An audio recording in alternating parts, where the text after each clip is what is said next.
ఏంటో మరి కోడపిల్ల ఏమో పార్టీ పార్టీ ఉంటుంది ఫ్రెండ్స్తో. ఏం చేయాలో అర్థం కాదు, రోజులేం బాగోట్లా. మా మా ఆ, ఏం చేస్తున్నావు? ఏం చేయట్లా.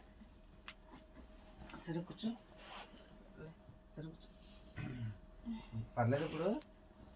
సరే మరి మీ కోడలి పిల్ల పార్టీకి వెళ్తారంటుంది. బాయ్స్ గర్ల్స్ వెళ్తారు. ప్రస్తుతానికి నన్ను అడిగింది. అడిగితే మా అమ్మ ఇష్టం అని చెప్పా. మరి కట్టుకున్నవాడు కదా, నేను చెప్పకపోతే మరి బాగుంటుందని చెప్తుంది. కాబట్టి మరి దానికి ఫీలింగ్ ఉంటుంది కదా, మరి వెళ్ళాలని. నన్ను వచ్చి అడిగింది పార్టీ అని. నేనేం చెప్పలా. మీ ఆయన ఏమన్నాడు, మా అబ్బాయి ఏమన్నాడు అన్నా. అంటే అడిగాను వెళ్ళమన్నాడు అని అంది. వచ్చి కాళ్ళు నొక్కింది.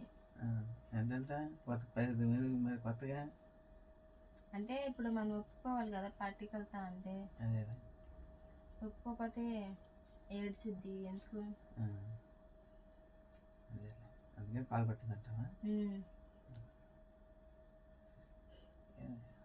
ఈ పాటలందరూ అంతేనా? అవును, అత్తని నడిపించారు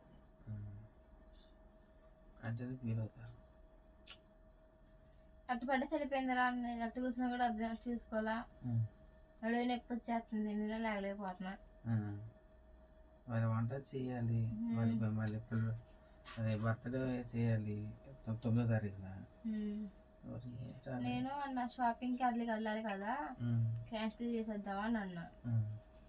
రేపు పొద్దున 5వ 6వ తారీఖు, రేపు ఎల్లుండి షాపింగ్ వెళ్ళాలి కదా, ఎలాగా అని అన్నా.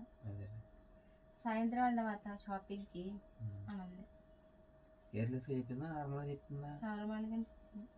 సరే సరే, మరి పంపిద్దామా? తెలియదు, మరి ఆలోచించాలి. మరి నాన్న కనుక్కోనా? కనుక్కో, నానేమంటాడు. సరే మరి.